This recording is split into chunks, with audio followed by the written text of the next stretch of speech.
Okay, hello everyone. This is FIDE Master Viktor Neustroev.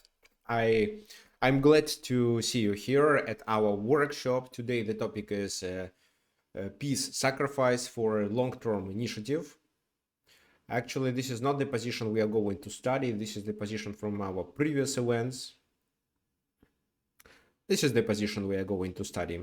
This is the game I played in my recent tournament. I would like to share it. It's great that we can see some new faces. Guys, could you please introduce yourself a little? At least you can tell me your name and which country you are from and what is your FIDE. If you have a FIDE ILO, then FIDE rating. If not, it can be just chess.com or your national rating.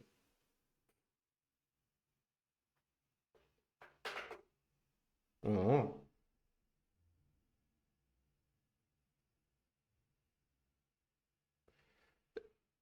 1700 and 1900. Okay, so that's quite a good result, actually. Okay, fine.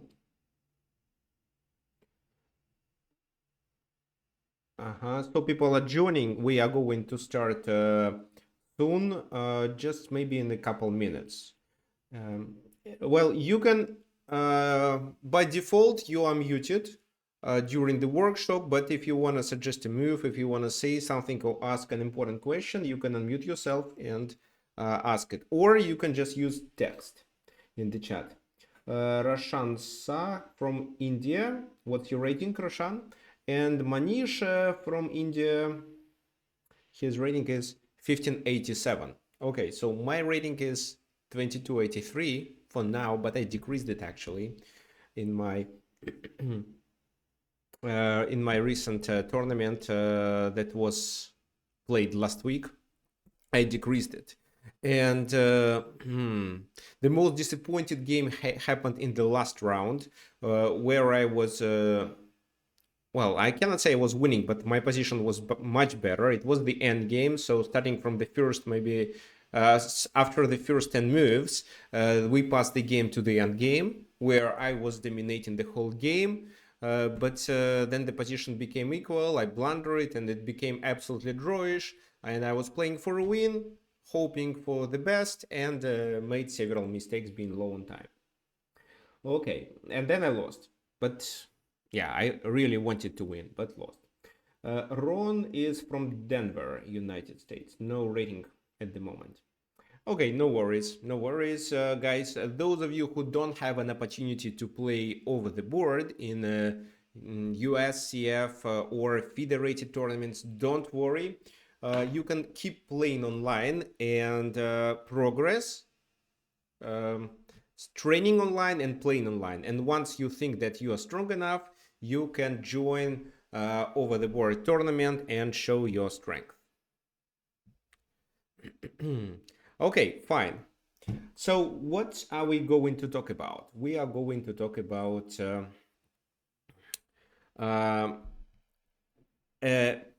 peace sacrifice. And let me first start with my game. So everything is recorded according to what I see.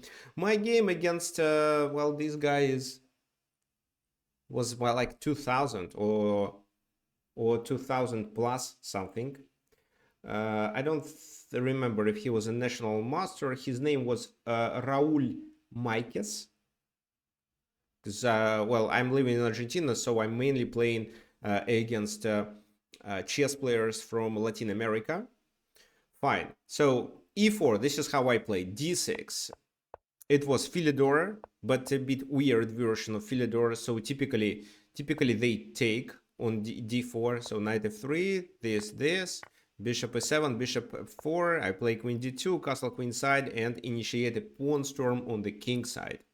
But he played knight d7. Such move exists, so it's also possible, but it's just not so popular as e takes d4 line. So bishop c4, bishop e7. Can you show your screen?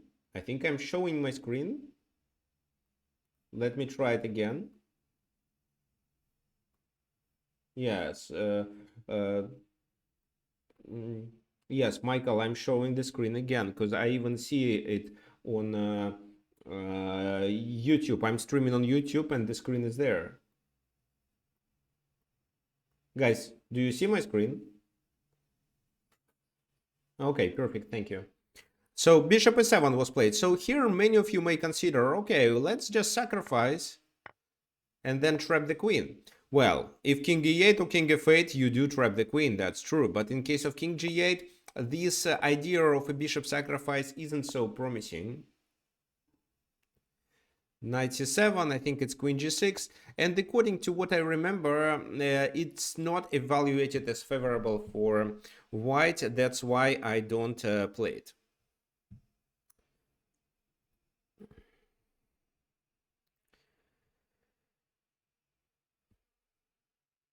So I castled.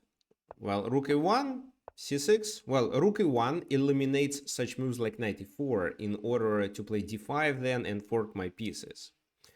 This time, for example, c6, I play a4 to stop b5, and this feature with knight e4, let's say take, knight e4 doesn't work because I capture with my rook, and for d5, I now sacrifice my bishop and then take on d5. So I avoid, I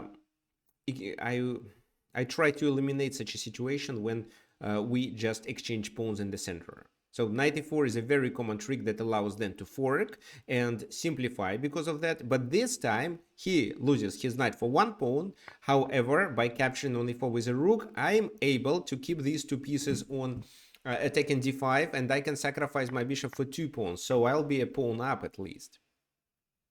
Well, typically, such a strategy works like that. They fork, then they take either the bishop or the knight, and it's considered to be approximately equal. So that's why rook e1 is required to capture on e4 with a rook and avoid this trade. So a4, he does a5. This is not a good move.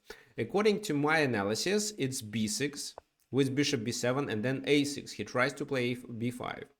And here, again, I don't fully remember what to play, but h3 definitely is helpful. So, and if they play e6, it's bishop a2. This is what I remember.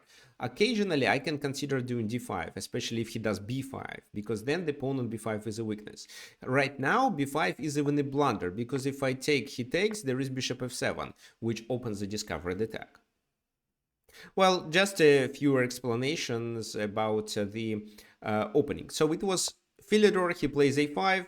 Oops, looks like this guy, my opponent, wasn't so familiar with the opening he plays, didn't know peculiarities, but considered this opening to be quite solid.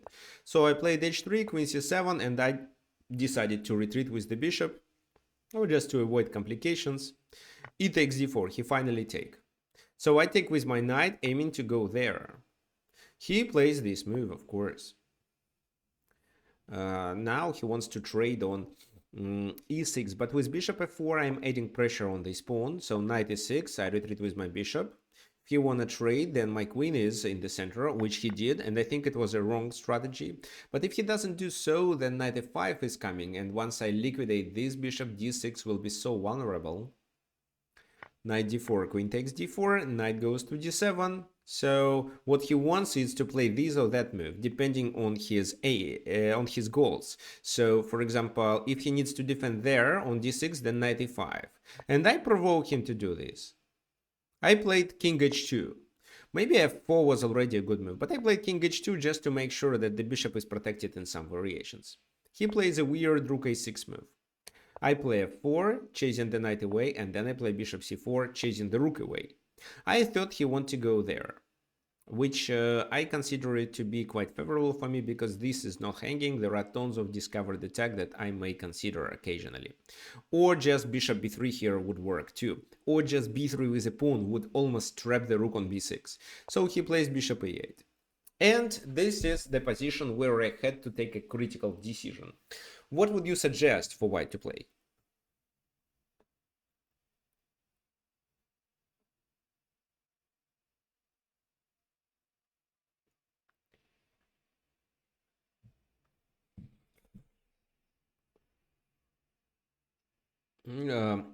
Well, Doubling makes sense, but even if you double, you're not threatening to take on d6 because you attack with major pieces. If, like, you set f5, opening this bishop, then you let them play knight e5, and then neither d6 nor e5 are under sufficient attack. So that's why looks like you double, and then if you see f5 doesn't favor you, with doubling you just lose tempi. Anything else?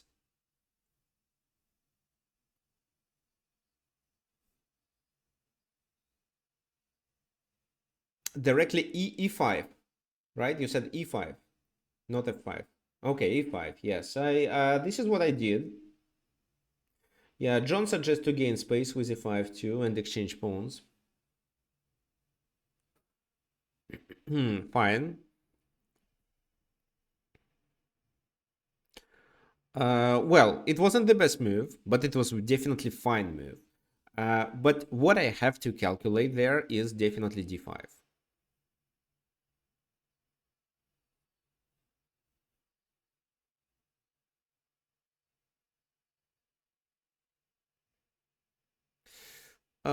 Bishop d3. So, but bishop d3. What about queen b6? Then I cannot avoid a queen straight. It's still a very good position, but now I have to trade queens. So this is what I had to evaluate. And once my opponent played this move, oh, good point. So bishop c5 traps my queen. Yes, I saw that in the game. I saw that in the game. Bishop c5 traps the queen. Well, there is bishop h7, king h7, and the queen escapes. But anyway, I lose a piece, and where is the compensation? In this position, there is no. Thanks, John. So when you play e5, you have to calculate d5 because d5 is likely to be played. So maybe just bishop b3 was a good move, or bishop a2 and then e5. So d5 is played without a tempo.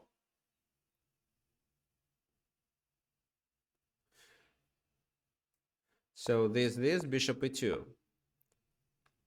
Well, it's better. There is no bishop c5. At least it's not so dangerous.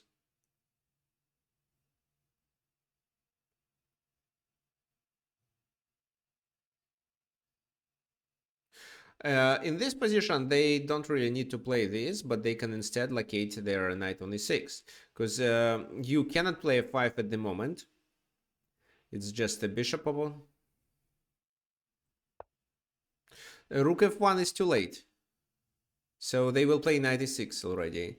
I think they will play knight f6, and they can also consider doing this move, which stops your strategy of doing f5.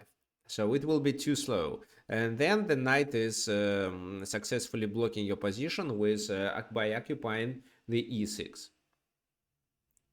So this is what I didn't like. So here after d5 I played f5, so it's quite transparent. My knight bishop is protected. It's quite transparent that this definitely fails. Then I'm threatening to take both pieces, this knight, this bishop on e7 with my rook. What can he do? His queen is under attack. He probably moves it there, but I take there, and again he has two pieces hanging. Moreover, his bishop on c8 is trapped. Even if he tries to avoid this with this move, then how to deal with the bishop being trapped? So this is what I was hoping for. It looks quite transparent, and that's why I thought that after f5 I have a significant advantage. But I blundered this. I was also calculating this move, which I thought I'm completely fine with because I can still do even just queen d2 and after this continue with e6 and do basically the same strategy. The queen moves, I take on d7 and trap the bishop, so I'm a piece up. But he plays queen b6, and this is where I have to take a critical decision, which I didn't succeed with. I made the wrong decision and failed. I mean, I got a worse position, then I outplayed him again, got a winning position, but being low on time, I could only draw. What's your opinion? How to play here? Well. Bishop takes d5 is suggested by John. John, you probably suggest this move because you think that it's related to the topic of our event today, a piece sacrifice for a long-term initiative. Or you suggest this move because of what?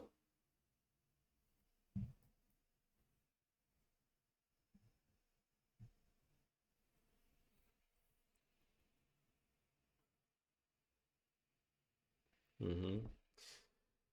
Okay, so in this position, actually, well, you cannot move the queen. Obviously, queen g4 fails because you lose a piece, for example. Then even if you do f6, it's just knight f6 and your queen is under attack.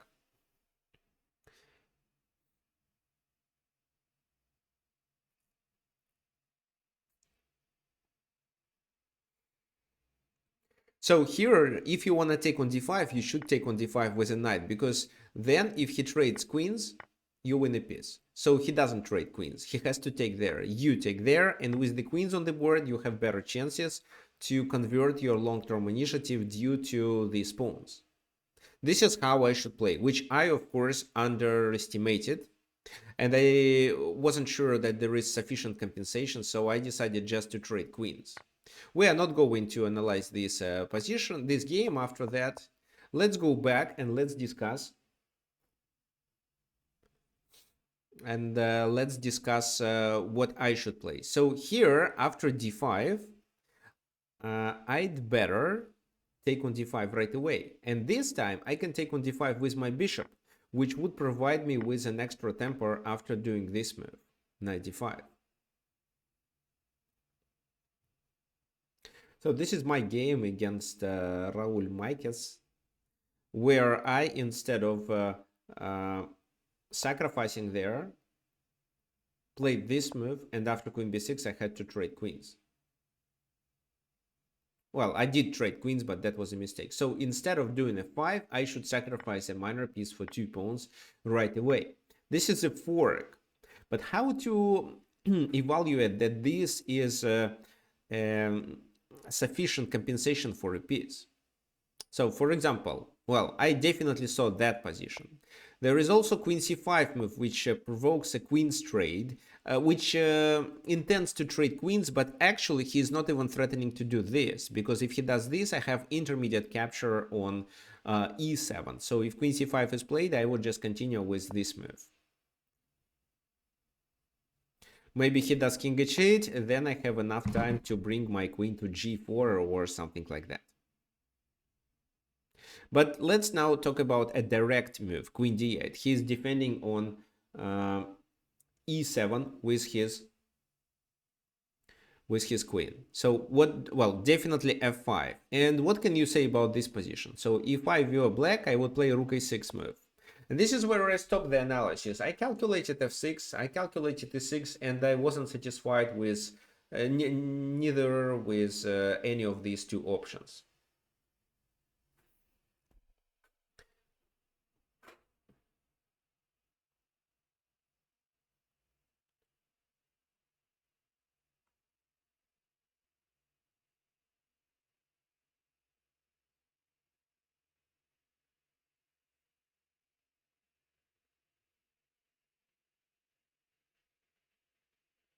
So what do you think? Does white have enough compensation?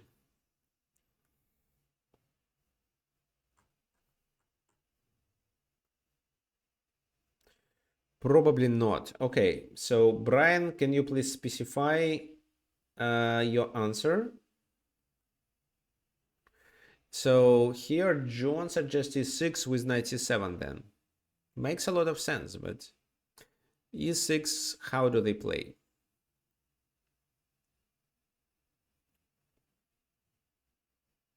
So my goal was to play this move and somehow checkmate on g7, of course, but this is a complicated position and a lot depends on how he plays. So e6 is a possibility. Actually, when later I analyzed this position preparing for the event, I found out that actually black is struggling with their next move. So what I can do is just b3 and just wait what he does. This is a very uncommon way for me to play chess. If I sacrifice something, I should be attacking, or I should be creating threats to to compensate my material losses. But just b3, what for? To have a long-term positional domination, or what? So that's why I didn't play this strategy, and that was my main mistake in the game. So I'm sure if I did it later, I would defeat my opponent, because look at his pieces, they all are terrible.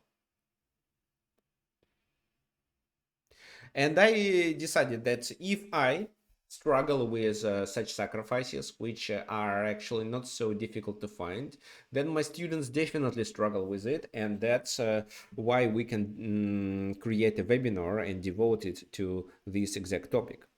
So what I want to discuss. So of course, maybe b3 is not what you're gonna play, but let's discuss when you should sacrifice a piece for a few pawns with a future long-term initiative, which, by the way, is not obvious if you look at the position. I was able to visualize it, but I wasn't able to realize that I have a long-term initiative.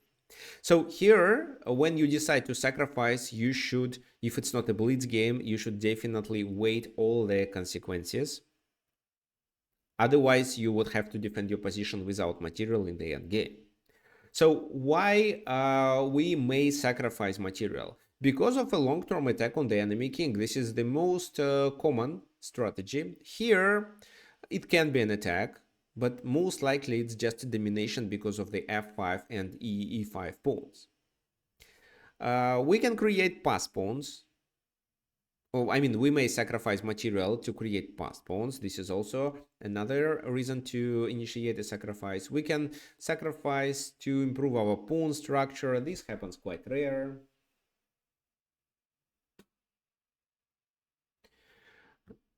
Or just disorganize the enemy forces. For example, like it is here.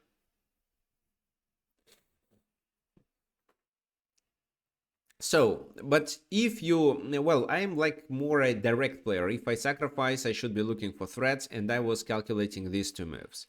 So let's say f6, g takes f6, e takes f6, bishop f6, queen g4.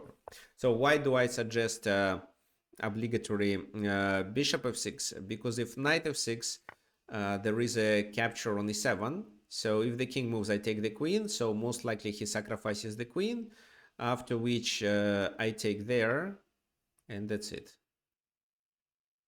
So he has to take with a bishop. Then queen g4. If bishop g7, I think there is, yeah, bishop g7 is a possible. Oh, if bishop g7, there is this move. But even after this move, not everything is so clear, because my queen is the object of the attack too. For example, knight g4, I have to move it. If I take, he saves his queen. So, for example, if I take on f6, queen takes, and then I play bishop e5, it fails because of queen g6. Or even bishop g4. So, how do I have to play? I have to save my queen. Now, if he just moves his queen, then I take on f6. But in this exact position, black also could have a tactical strike. Can you find it?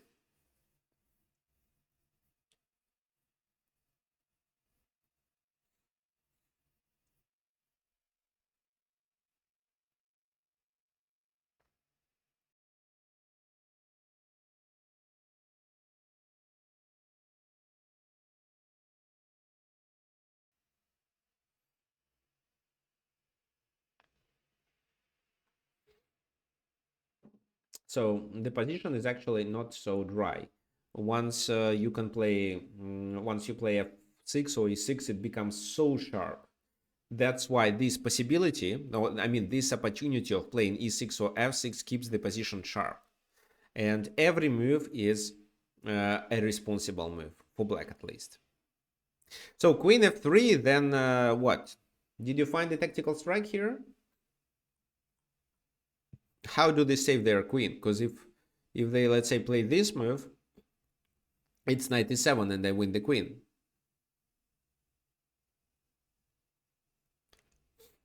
Knight g4. Thanks, Arosh. It's knight g4, and if I take, it's queen h4, and then it seems that they have an attack with rook h6 or something like that. Or maybe just bishop g4. I can try with a queen.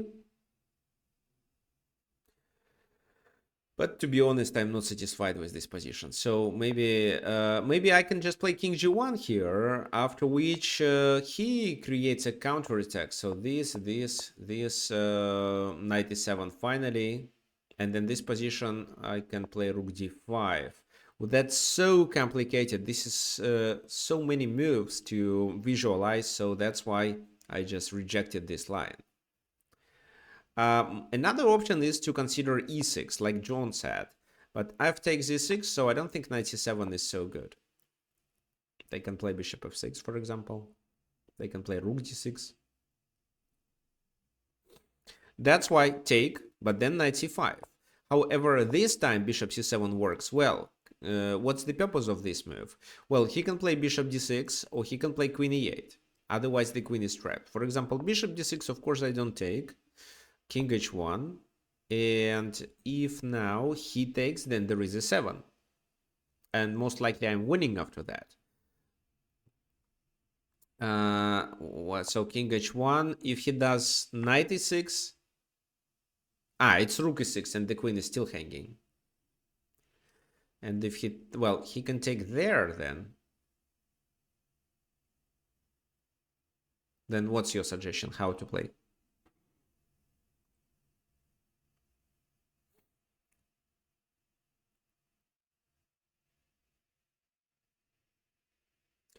For me, it seems that rook e7 is sufficient here. Threatening mate with my queen, threatening on c7. So rook e6, and what if he tries instead queen e8? Queen e8, it's knight e7, queen e7, and then not bishop d6, because after bishop d6 he just sacrifices exchange and maybe then captures on e6. But bishop d8, because if he sacrifices exchange this time, I can win a bishop. Let me show you. So take, if queen takes, I win a bishop, I'm up. Oh, it's checkmate actually. If he does queen f8 move, it doesn't save the game neither, because I have this.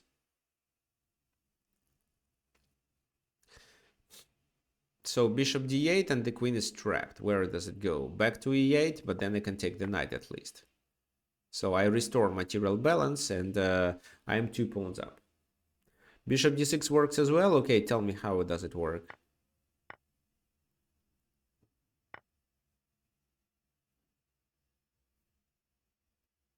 So rook takes d6. Should they take or not? That wasn't clear for me. So what if they take? Then what? I play the rook endgame with 1 extra pawn. Maybe it's enough to win, but who knows? Okay, fine. So e6 was a good move actually, but it was really hard to calculate. And what you should do when you evaluate whether to sacrifice the bishop that way or not is several things. So first of all, you see which threats you create and how dangerous these threats are, especially for the enemy king. But what mistake I did, I didn't analyze what my opponent is likely to do. If I did realize that his pieces are stuck, then it's hard for him to make a strong move, then I would definitely sacrifice. So I just thought, okay, what I can do? Oh, I cannot play f6. Okay, probably it's not the best strategy then. Let me play something else. And that something else wasn't so favorable. So what happened? f5, aiming to play e6, but then queen b6. And even here, I could sacrifice, but not the bishop, because if the bishop takes d5, then queen takes d4, but the knight could take, because if now queen d4, I have intermediate capture on e7. So he has to take there, I take there, and this is where I could still have some compensation. And this compensation, according to the engine, was sufficient. But it wasn't as good as capturing on d5 with a knight in the line before. In this line. So bishop takes, pawn takes, knight takes. Or maybe bishop takes. He does bishop c5. So what should I do? I take on e7. That's right. So he takes. I play this move, threatening with e6, and then winning this. No, that was okay. I thought that he takes. I take. Then he plays. This is the position I couldn't evaluate. After rook a6, I was stuck with my future plan. Fine. Okay. Let me show you a very common example that you, I'm sure, are aware of. So, two knights defense. You play knight g5, for example. They play d5. You take. Well, knight a5 is the main move, but very often chess players play that. So here, my suggestion is to play d4.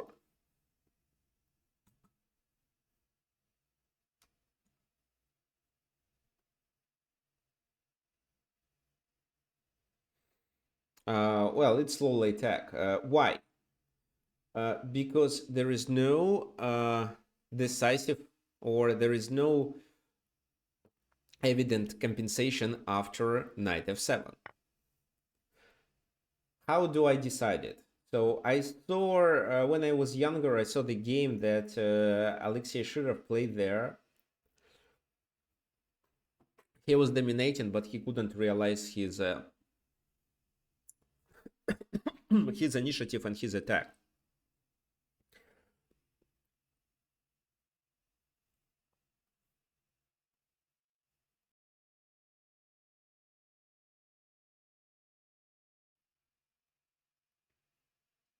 And that's why I decided that if he couldn't, then what I can do. So what if they defend the position, and then I switch to d4. So, well, let me just show you that not everything is so obvious here. Knight c3, so you're attacking there. The only way for them to play is to continue with knight b4. Well, there is also knight e7, which also should be analyzed, but knight b4, they are threatening with a fork, but they are also defending here. So castle, for example.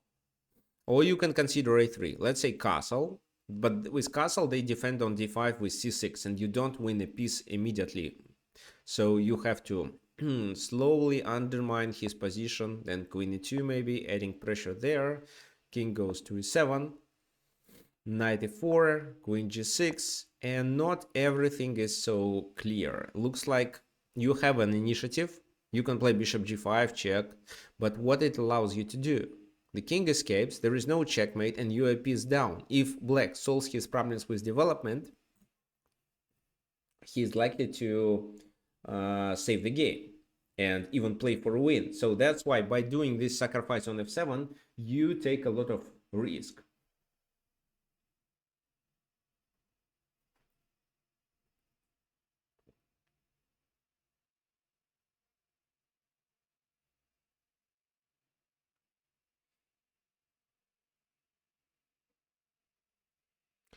What else? Let's go back. If you decide to play a more straightforward variation and sacrifice your rook on a1, this time you can capture on d5 with a knight. And what do you think? Looks like white is absolutely dominated. A checkmate will be delivered soon, but it's not so. What do you think happens?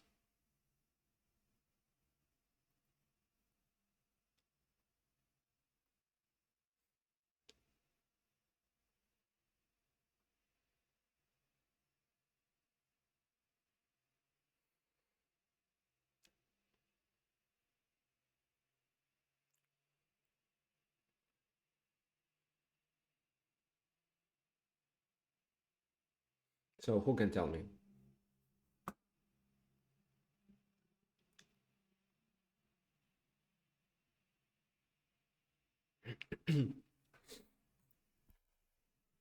How do they stop something like that or like this?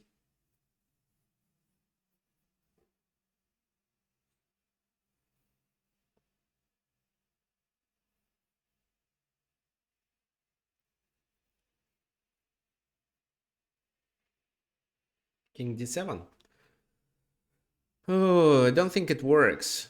So why I don't think it works?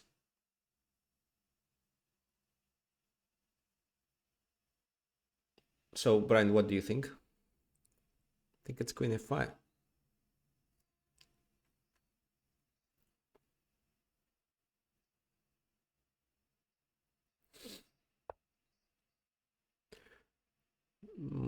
To c6. If he goes to c6, you can. Yeah, actually, he can go to c6. He can go to d6 also. If he goes to d6, how do you continue the attack? And your queen is under attack. So you should make a queen move. Well, so for example, here rook e1 is the best move according to the engine, but it's how to find such moves. What if they just develop the bishop to d6? Uh-huh. Queen f7, bishop e7.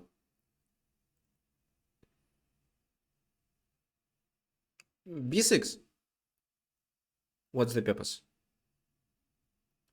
Oh, I don't think it works. So, well, let's say knight here. They take, and what?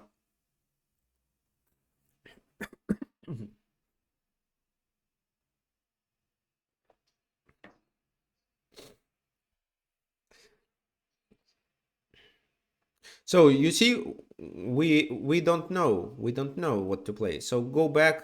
You mean here or one step back?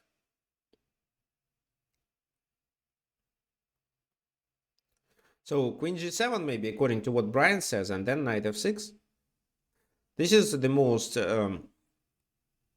favorable way to play, I think. But you are down a rook already. If black manages to defend, you lose.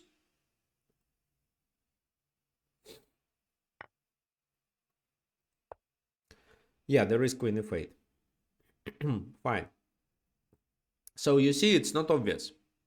They can also go to d4. But they'd better take the rook on this line. So my suggestion is d4 instead. They take you castle. And you can sacrifice on f7 at a later moment where you are absolutely sure you win a piece back. So for example, this queen f3. If the king goes there, you have rook e1 or you have queen e4. And then f4.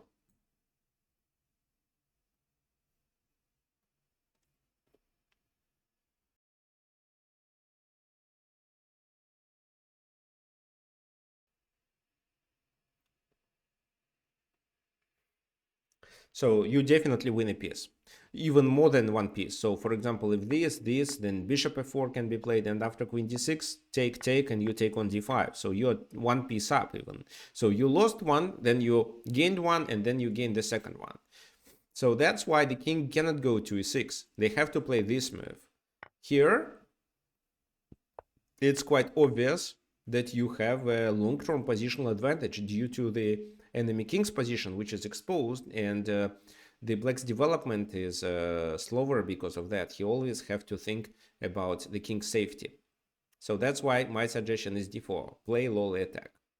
However, let's talk about the game that pretends to be the best game of the year. The game between Prague, the best Indian grandmaster, and Richard Rappert.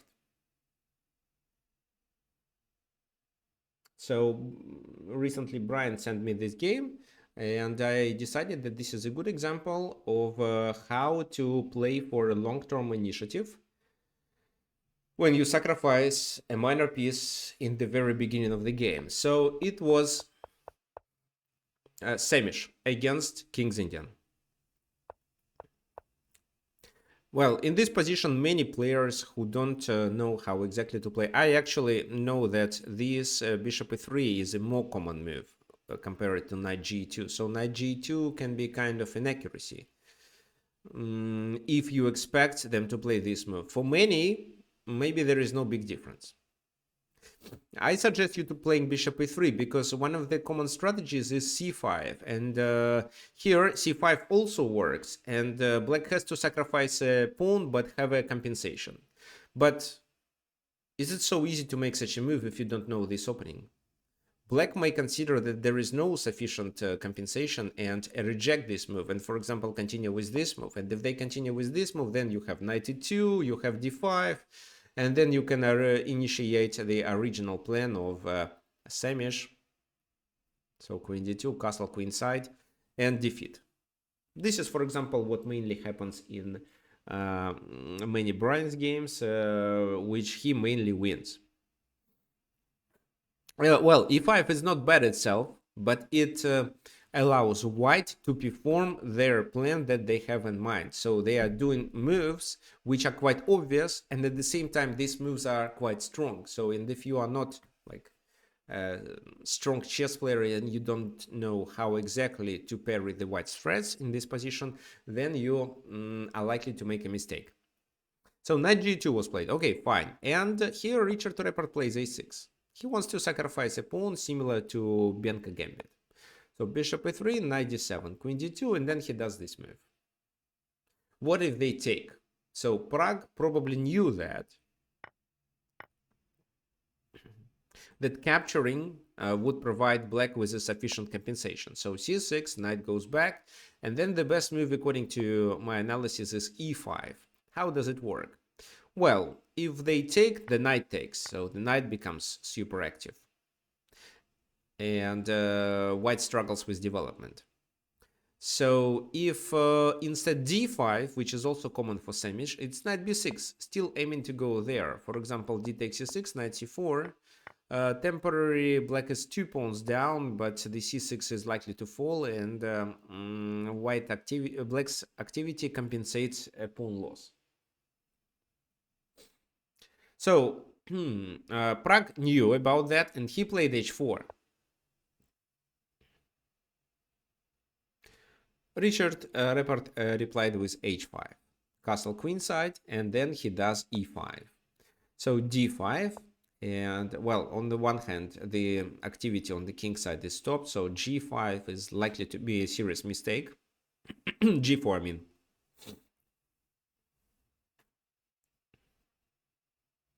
So how to play? According to the engine here, Richard Repart made his only inaccuracy. He played knight b6. So maybe capturing was better, but I like knight b6 move, generally speaking, because this move provokes white to capture, and it seems that Prague got into this trap. So he was trapped. I think it was a home preparation. I don't think that Richard Repart analyzed this position deep enough, but probably he was satisfied with the computer evaluation. The computer thinks it is a approximately equal position. And this move, this knight sacrifice, was his home preparation too. This is what I think. Well, I just don't believe that it's hard. It's possible when you play against Prague, who is known as as an opening theory expert, and you play this opening, so and then you find knight d5 on the board. So no, I don't believe in it. If it was Garry Kasparov, for example, I still don't think that even Garry could find it. So I think it's just his analysis. It looks attractive. But in my opinion, it was a home preparation. Not to the very end, but until queen takes first doesn't work well. So this move, and then there is a problem with the pawn on e2. So this is protected, so it's fine. Queen d6, for example, bishop a2. So moving the king loses a queen. Oh, no, loses a rook, sorry. The queen is protected, so it loses a rook, like that. King b1, bishop d1. Black has extra exchange then. So moving the king to the c file, for example, c2 allows to continue the attack. How does it work? So if the king goes to the d file, it's this. Most likely bringing the knight, this or that knight, to c3 was the best strategy. Blocking on c7 is a blunder too, because, well, at the very least you can trade queens and then win this knight. But I think that something like queen a6 is even stronger, threatening to make a pin. And you also threaten with something like that, which leads to checkmate. Queen e2, king takes b4, rook a4, and this is a checkmate. Oh, king goes to c3. No, then rook c4. Oh, no, it's not. It's not. So still looks like a winning position. For example, let's say this move, he defends the knight. Well, let's deliver a check, and if the king goes to the d file, we can pin him. So he has to play something like that, but it should be over.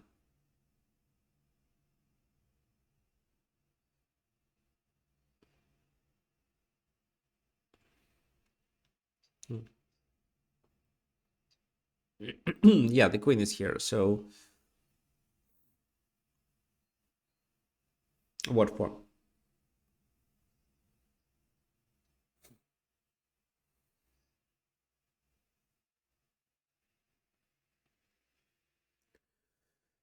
So take the knight takes. Okay, so maybe I'm mistaken. Let me still try the same move. Bishop what?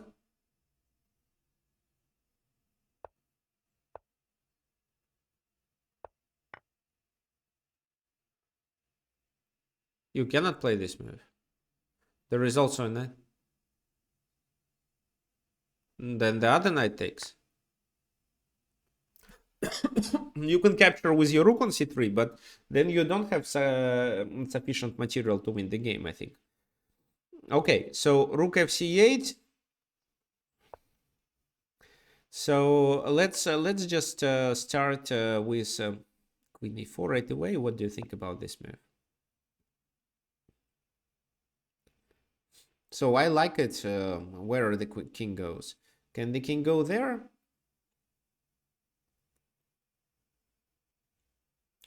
So probably he can. To c1.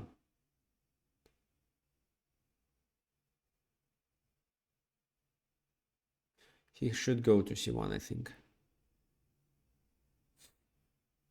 Okay, if he goes to c1, then this is what I prepared.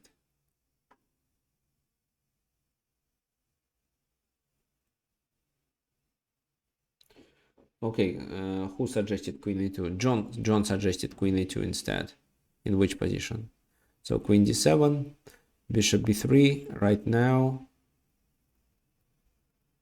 Yeah, bishop b3 right now works too.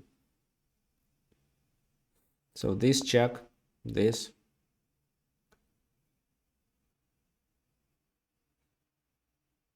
Let's bring the rook.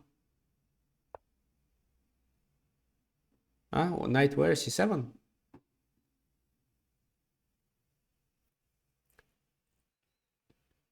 Oh, knight c7 is a blunder. Oh, no, it's not.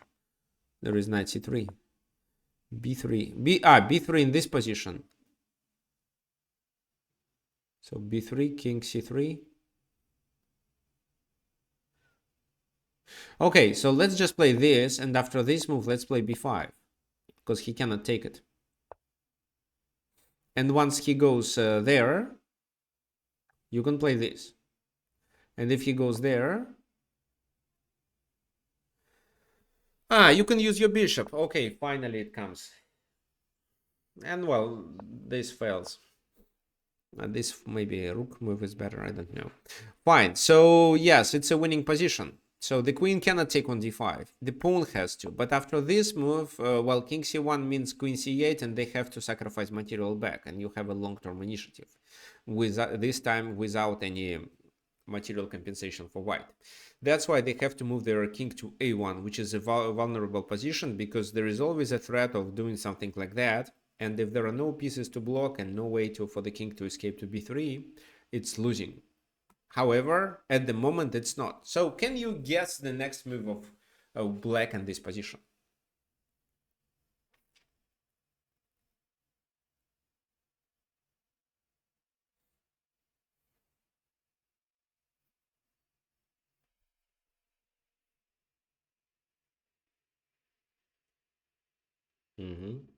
So, Eros, can you please specify why you suggest such a move?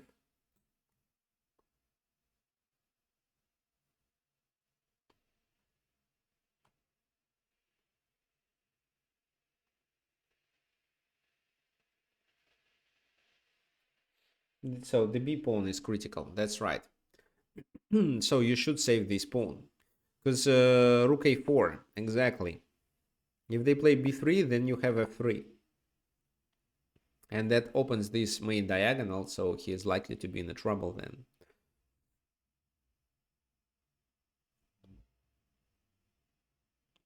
I don't know if you should play this move right away, but why not? If knight d4. So I want to take, but it fails.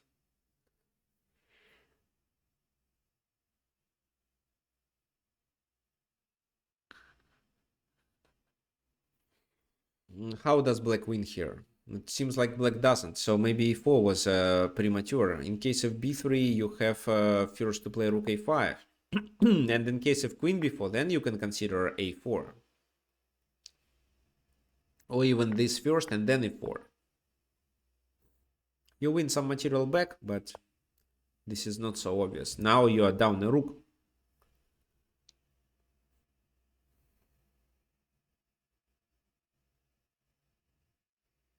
Okay, maybe just queen c7 to threaten with this. So, for example, e4 knight blocks and you threaten with queen c3 then. What do you think?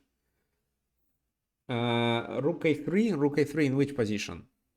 In this position. What's the purpose of this move?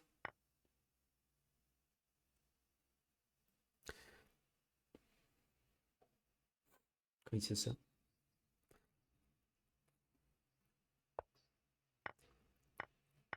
But it's, well, if they block, it doesn't work so effectively.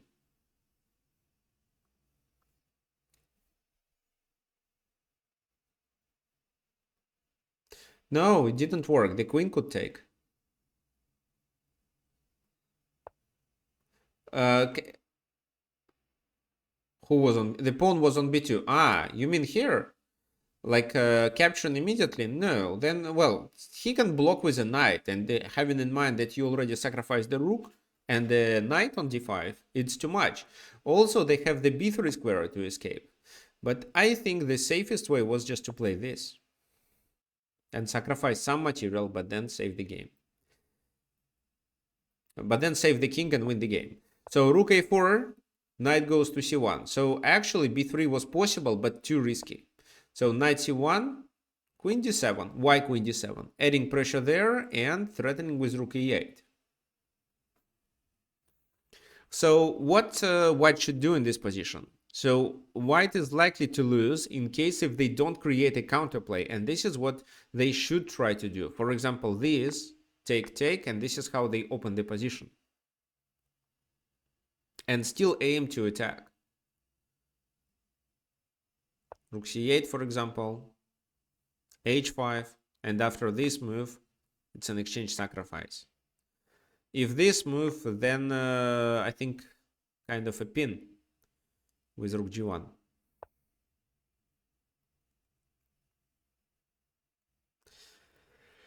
Or maybe just bishop d3 and then a pin. So chasing this bishop away and having a counter-attack was crucial for white, but they didn't play so. Instead, they focused only on defensive functions, and this is a mistake that everyone can make when defending their king's position. Because if you can defend, then you have extra material, which absolutely automatically means you win the game. Because a game with extra material is winning.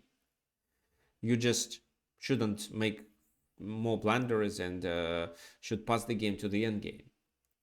So that's why white was absolutely focused on the defense. But it was really hard to defend the position. So e4 was played to take advantage of this pin. Well, this doesn't work. At least there is this move. Winning some material back. For example, where does the queen go? There, to be able to protect on c4. Bishop d1, rook d1. Instead of doing this, There was also b3 move, I think. b3 is even stronger, actually. How does it work? So the a pawn is pinned. If the knight takes, it's a double attack on the pawn on c4, so the bishop should take. But if the bishop takes, it's rook e4. And they keep their bishop on f5. Maybe it was better to take on f5 first, but then rook takes c4, and there is a pressure, there is a threat of rook c2 and the pressure on c1 if needed. So, because if rook, let's say knight b3, rook goes there, then rook takes here, there will be a discovered attack with a rook. So let's go back. Bishop b3 was played. Looks like a solid move, attacking the rook and blocking this pawn. E takes f3, g takes f3, rook goes back to a5. The knight is vulnerable. Retreating the knight to d4 seems like a logical move, but what would happen if this move was played?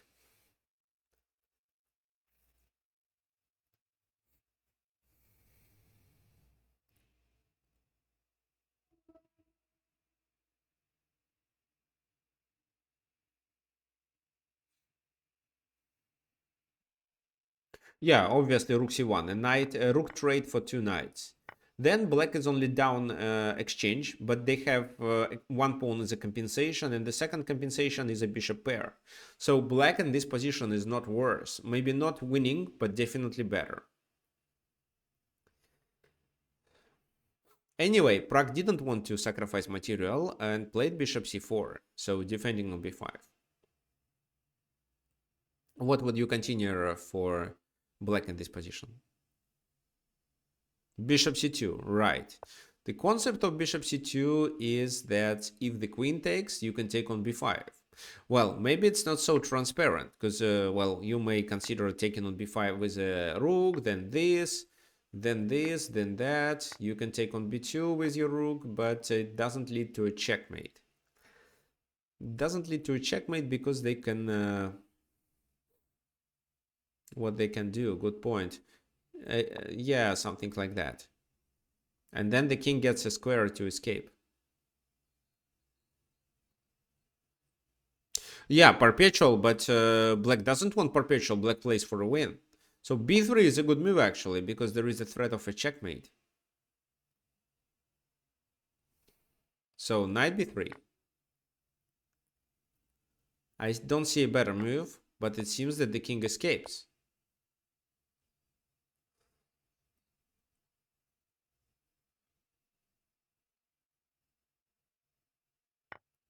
In which position?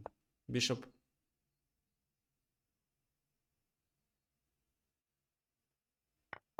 The rook is hanging. Bishop where?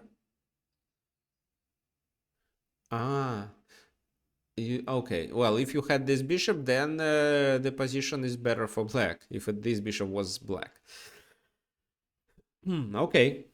So, but if you take with the queen, you can save your rook, and after bishop b5, you're threatening to take b2 as well as to take on b5, and just winning that bishop on b5 guarantees a winning endgame for black.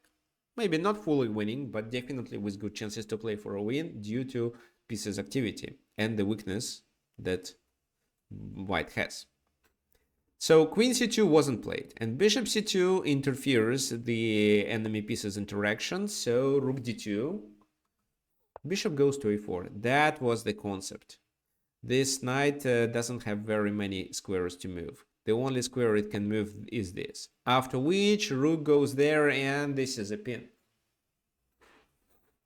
Well, doing something like that doesn't look like a good idea.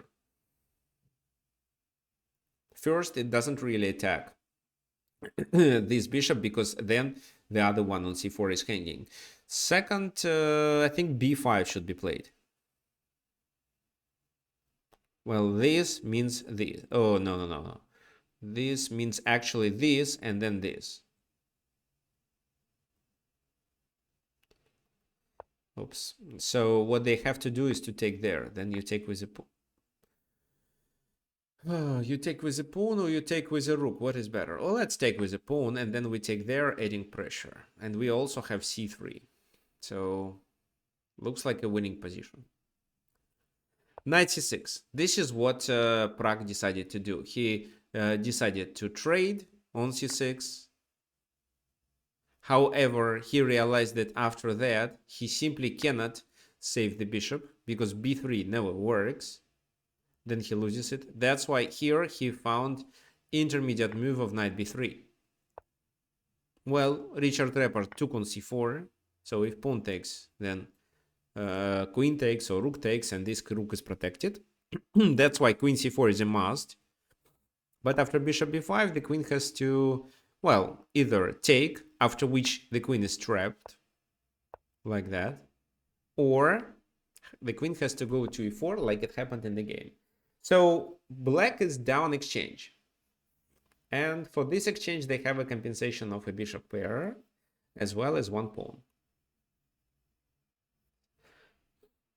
Looks like it's sufficient. What would you suggest for black to play?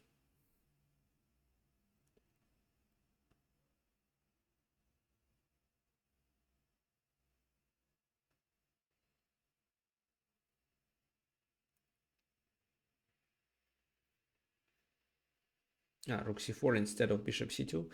Well, let's go back to the moment where bishop c2 is played. So rook c4 in this position and queen c4. John, what was your concept?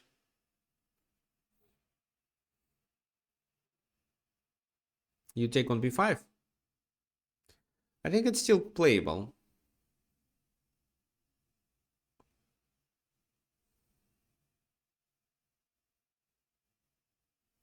Yeah, I think it's still playable. Okay, so now let's go back to this position. Queen goes to e4, and what should we do? Rook a8, maybe. Not sure of what for. What else? f5. Well, f5 I'm not sure because it leads to a queen straight.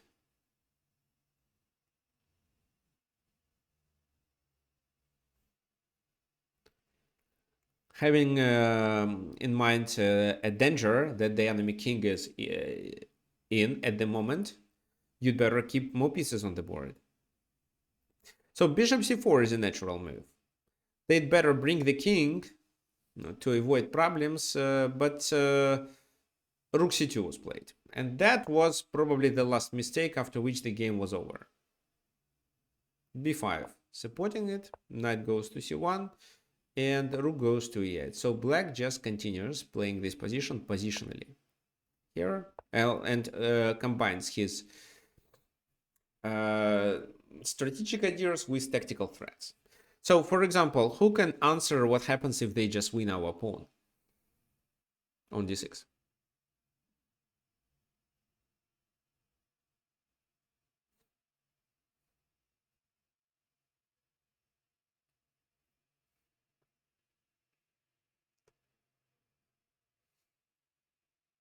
Well, b3 probably. But b3, you're not threatening to take with the queen. So, of course, queen a3 is a blunder because the b pawn is pinned. But what if here, let's say, they just move the rook? B takes a2? Rook c4 can be played. I think it's not b3, but it's this.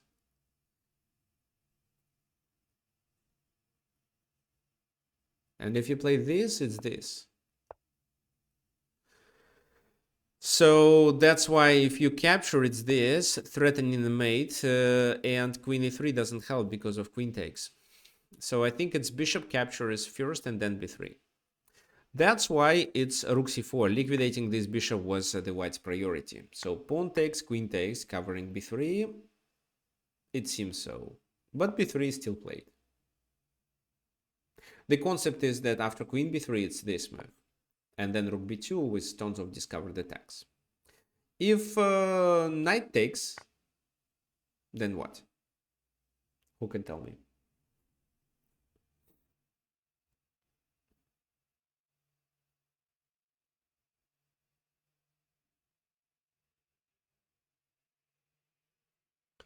Queen a3, maybe rook b1 is played.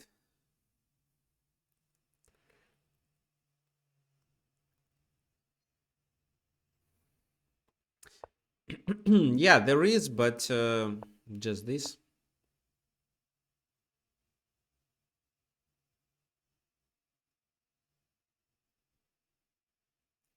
So I'm not sure if it's sufficient. Looks like not. There is a better move. There is queen f2. Threatening mate here, threatening to take there, threatening to take on f3. And in case of rook b1, it's rook e2. And now it's the pawn is lost. So what they can do? This move. No, probably, but this means that their pieces are... Rook c2, good point. Rook c2, and after, let's say this, it's rook b2 simply. Yeah, thanks for your suggestion. It's definitely better than just capturing the pawns. So that's why nobody can take this pawn without future material losses. That's why rook d1 was played. But just b takes a2. So if knight takes, which is not required, then, well, just rook b8, and I don't see what can be done to defend. For example, if this move, well, one option is rook a8 was the purpose, because you're not threatening to take. I think it's queen a3. Queen g1, queen c1.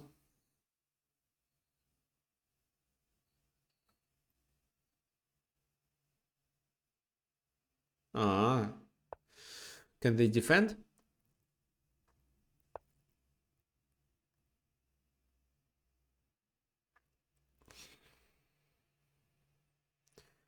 Queen a3, rook b1.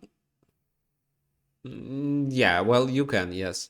But is it the best option? So knight a2, rook b8, rook d2. I'm just looking if there is a better way. Maybe you can start with this move.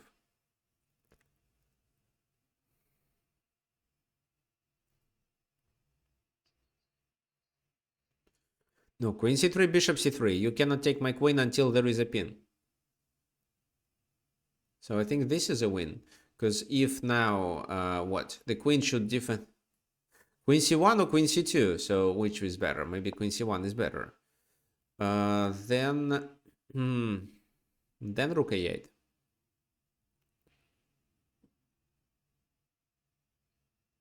So rook a8, queen b1, it's not the end, and then this.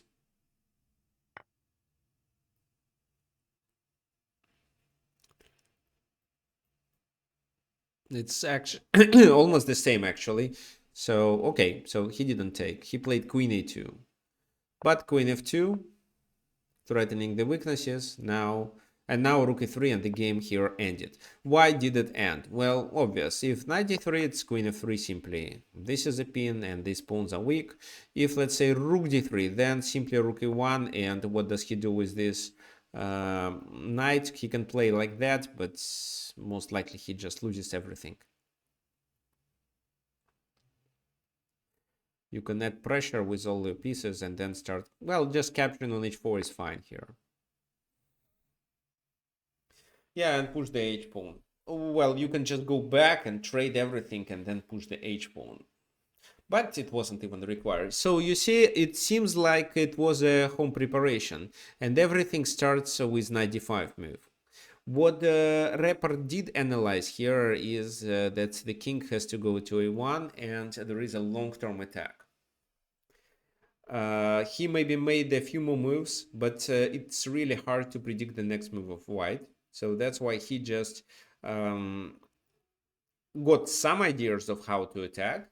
And he also was quite sure with this concept, because he saw what Stockfish told him about the evaluation. So if the evaluation of the position is fine, then why not to sacrifice? Because then white has to play under the pressure. And if white has to play under the pressure, he is more likely to make a mistake. Okay, fine. So we have actually many more games to analyze. However, let's just do one of them, because it can be quite a long event. Maybe we should do one more event devoted to the same topic. What I want to remind you is that our workshops on Sundays are free. However, if you enjoy this content and you would like to support me, you can donate using these buttons. Let me share this link in the chat, and then I show you how it works.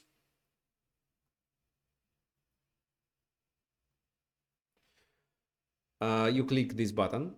You click on the link, then you click the button, and then you enter the amount that you want to donate, and then you click this PayPal button. It redirects you to enter your PayPal account. You enter it and send the amount directly to my PayPal account. The second way to send a transfer is to use Wise, if you have Wise. I can also share this link too. What I like Wise is that they don't have so huge commissions as PayPal does. Okay, fine.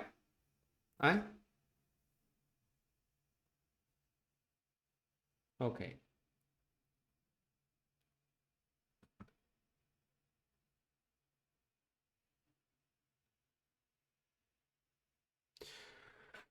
So yeah, there are more variations to analyze, but we did cover the vast majority of them. So fine, let's continue with our next example. The game between Alexander Bilavsky and John Nunn. So those of you who play King's Indian can be quite happy with today's content, because this is King's Indian position again. And again, it's Semish variation.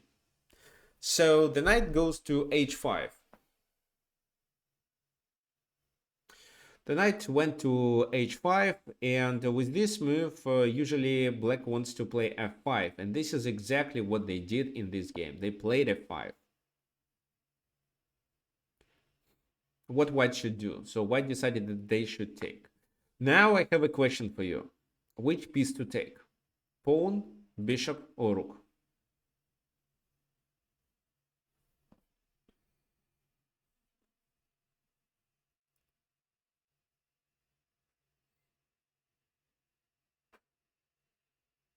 Well, can you please also explain why? Error says bishop is a blunder, so Brian suggests to take with a pawn to avoid a fork. Okay, so Brian wants to take with a pawn to avoid the g4.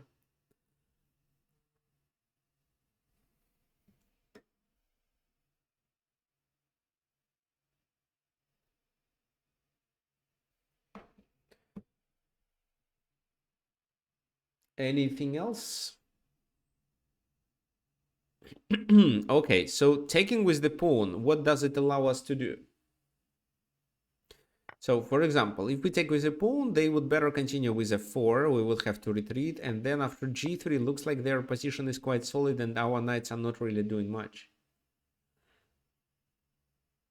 If we decide to take with a bishop, then there is a fork, and what then? We have to retreat the bishop or what? That's why John Nunn takes with a rook,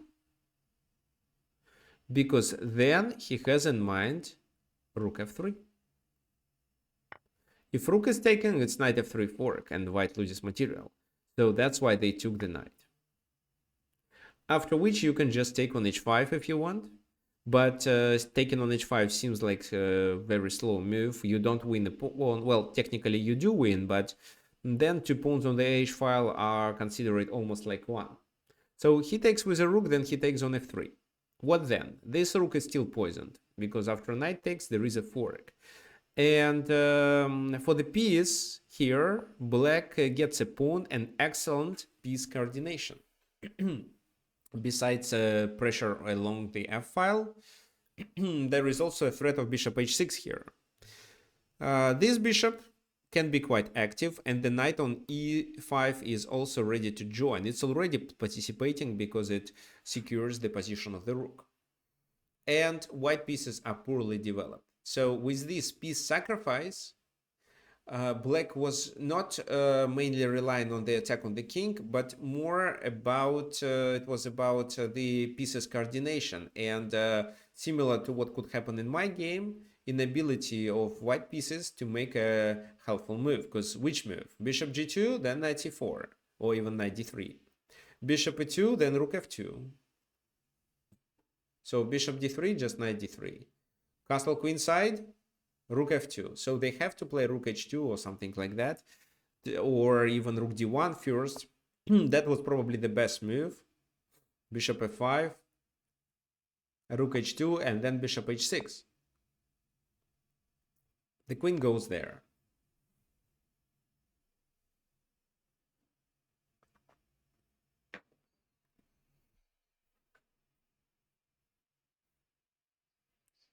Yeah, but after after this move, what happens? Do the queen is trapped? Do they have to sacrifice the rook? But together with the rook, they sacrifice on f2. So probably queen e5 would be the best option. D takes d5, bishop d3, rook d3, rook takes d3, and queen f4.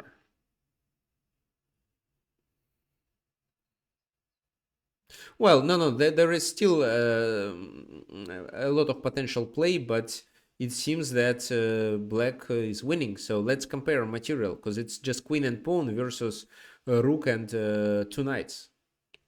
But having in mind how discoordinated the enemy pieces are, black should be winning.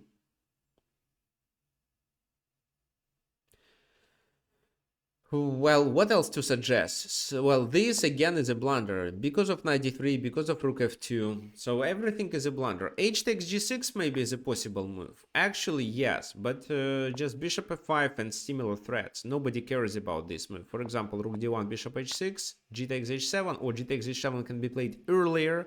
Nobody cares about this pawn. It's not so important. And then it's almost the same situation. So that's why Alexander Bilavsky plays knight e4. He just wanted to protect on f2. Bishop h6 anyway. Not the very best move. Queen f5 was the best. So chasing this knight away. How does this knight move? For example, if let's say this move, what would happen?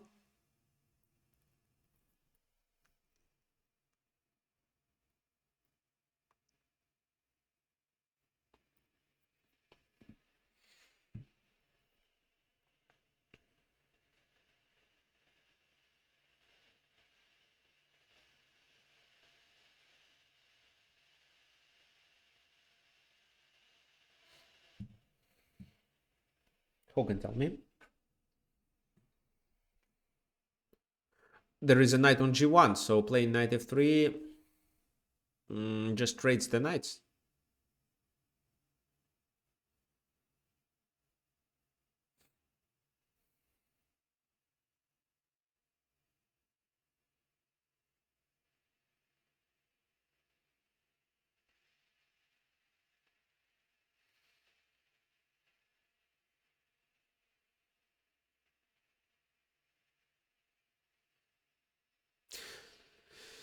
But there is a bishop, so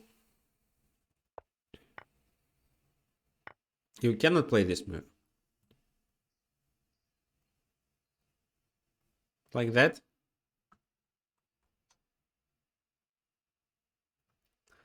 So they take. You cannot take, they take your queen. But it's just rook g3, not rook f2, rook g3. Check.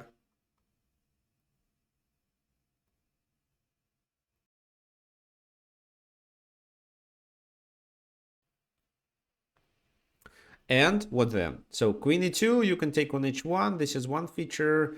The second is to play knight d3. And after this move, you take there. I just didn't want them to castle, because, for example, if I do this, it's still playable, but what if they castle after that? Maybe I take on g1 then.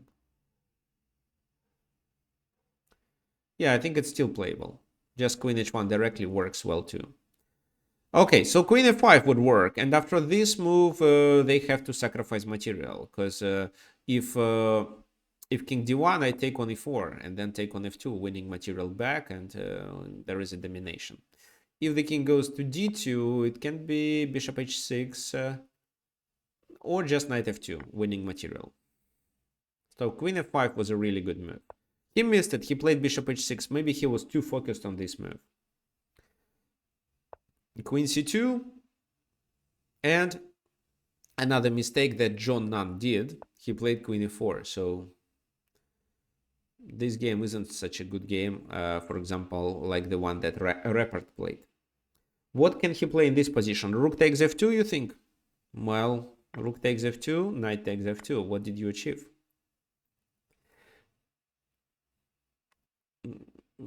Bishop f5, but the rook is hanging, so knight takes king e2.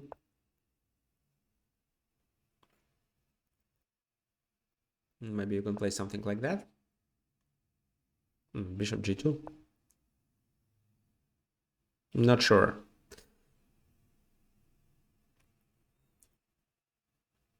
Bishop e3 should be played, taking advantage of the pin and adding more pressure.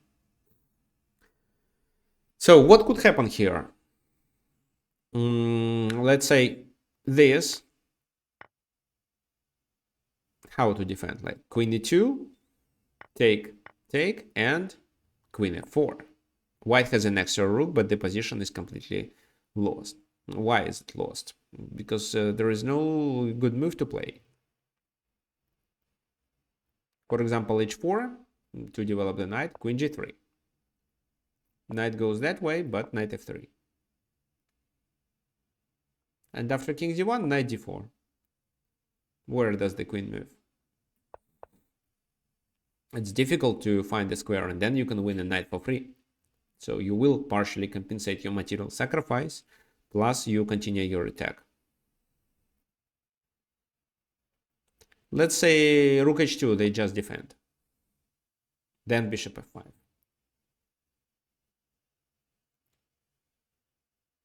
So bishop d3, you can take.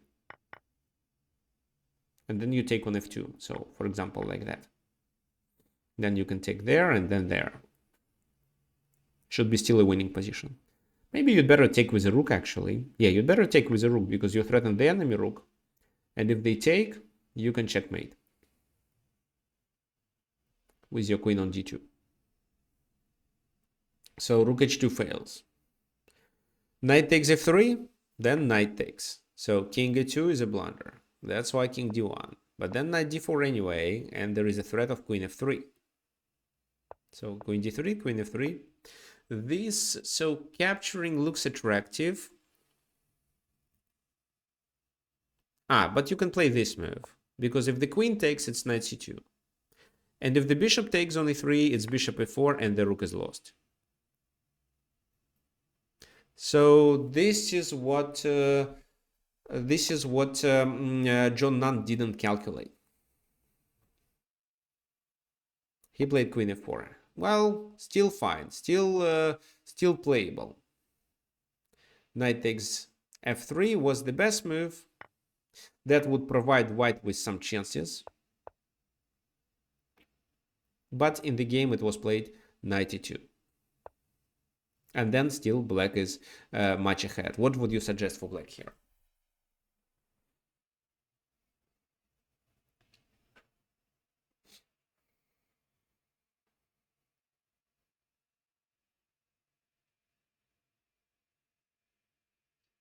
Knight f2 then.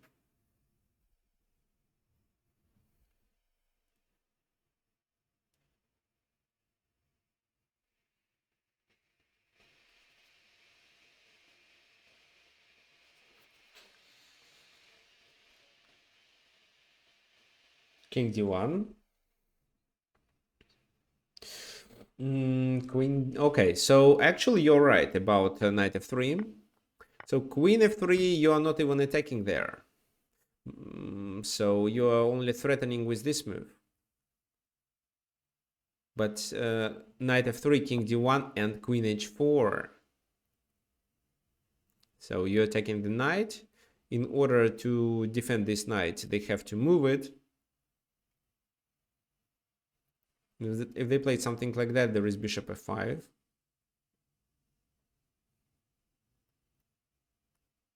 With queen e1 idea. So for example, knight c3, bishop f5. And if knight goes there, then you can take and deliver checkmate there. Well, maybe you don't have to. Because if the queen takes, it's not checkmate. But you win a rook at least. Maybe there is a better way to play. So something like that. No, it doesn't work so well.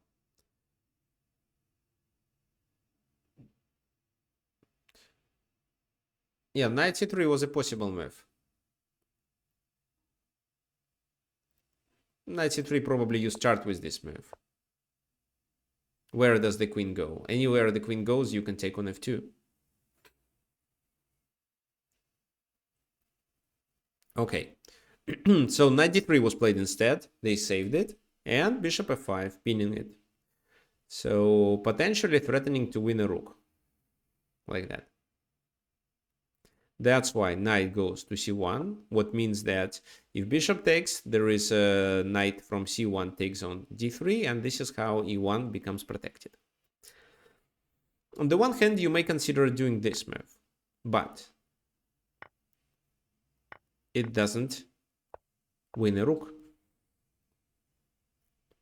Brian, what's the purpose of e5? But they take with a pawn. Well, it opens only in case if they take, but even if they take, you need several tempi to take advantage of that. So instead, you can use the f file.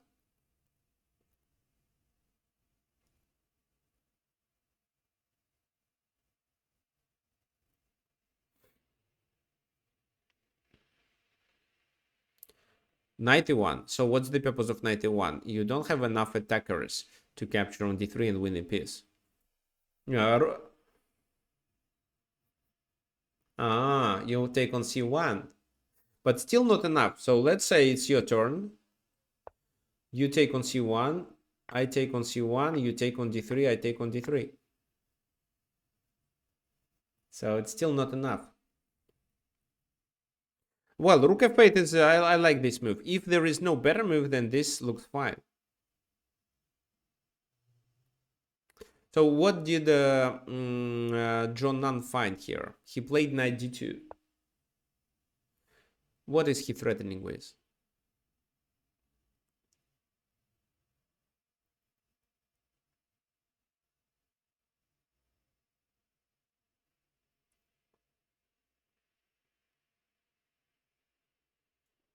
I think it just opens the file for the rook, so he actually wants to invade. H takes g6, h takes g6, bishop g2 was played. Well, bishop g2, well, allows us to take on c4 and threaten with a fork. So knight d2, it was not only to open the file, but to capture on c4 and threaten with a fork. Queen goes to f2, offer and trade, check, king e2, and let's decide how to play in this position. There are several ways of how to play, but maybe you can find one which is which refers to the drawbacks in the enemy position. John suggests queen to d4. John, why queen d4? Which threat do you create with this move?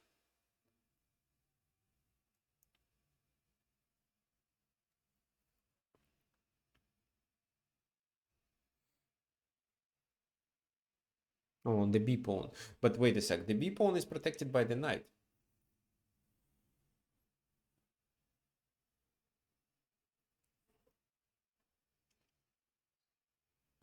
Yeah, well, so it's a threat of c4. You just move the queen. You are trying to avoid the exchange of the queen. Good point. Well, queen d4 makes sense. You threaten to play this move, actually. And then queen g2, you have queen e3. And this is how you chase the king away from the knight, and you can just win a knight.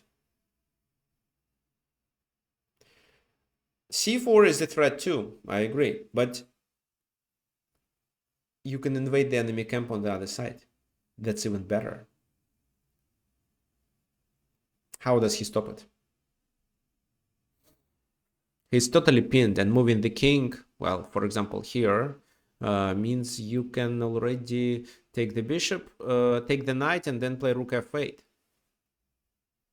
So same thing, well, if this move, then you have a discovered attack with your bishop. So how do they stop queen c2? They played bishop f3, preparing for queen c2. Queen c2 and then bishop d3 still works, but he instead increases pressure with rook f8.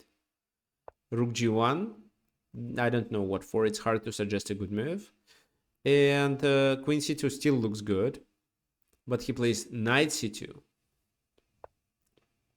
Who can tell me what's the purpose of this move?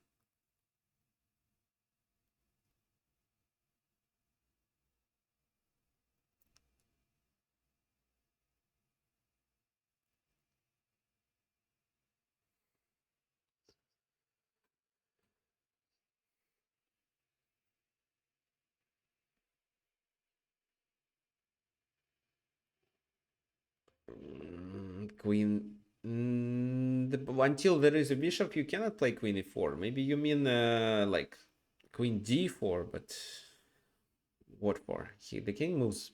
You win a rook. Okay, yes, interesting. Yeah, I think the threat is just to play this move and capture on f3 to attack with a rook. You can include bishop d3, knight d3, and then capture with a rook there.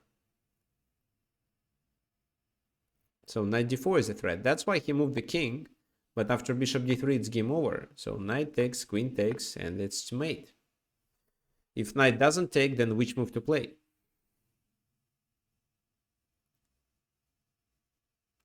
Knight d4 is still coming. Maybe knight d3 is even coming. So it's over already. This is after bishop d3, the game ended. However, if you sacrifice material for a long-term initiative, you have to be very accurate. And it seems that your next moves should be such moves which create threats. Well, the only exclusion can be when you see that your opponent can hardly come up with a helpful move, like it could happen in my game, where after f5 they struggle with a good move. Fine, so this is how this game was over, but you see, well, it wasn't definitely a home preparation from John Nunn, because that time when they played the games, the computers were not so strong and they didn't analyze openings so deeply. This is what he played on his own, and that's why his play consists of inaccuracies. Bishop h6 is not the strongest move, and queen f4 is even mistake comparing to a more decisive move, bishop e3, which ends the game quickly. So, well, if you do such a sacrifice, you should understand that accurate play is required. Otherwise, you may not get a chance to win material back or a chance to win the game because of a checkmate. That's why remember that all your moves that you make after that are so responsible. As for your opponent, well, when he is under pressure, especially when he is under an attack on his king, he is likely to make a mistake. So even if you think that you can calculate, you can visualize the position like 10 moves more or 5 moves more, and you don't see how exactly he solves his problems with development, with the king's safety, this sacrifice deserves attention, and you may consider it. But if you see that you play a couple moves and then he defends, there is no point of such a sacrifice. So this is a very complicated topic, which is even tough for me. And I usually not a big fan of sacrifices, well, if it's not blitz. But sacrificing in order to realize your positional advantage are possible. However, you should understand what you get, and you should wait all the consequences after this sacrifice.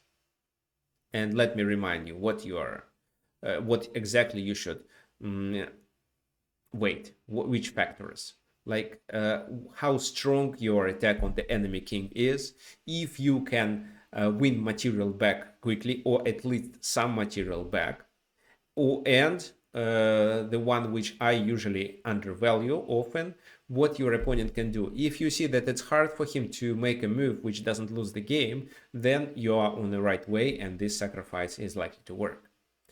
Okay, so we are done for today. Thank you for coming. There will be a workshop next Sunday. I hope there will be more participants. I'm glad that today we saw so many new faces. Well, if you like this event, however, it was quite difficult. It was, well, really complicated material. If you like this event, you can share it with your friends and invite them to our next workshop. I will announce it during the week. Okay, thank you for coming and see you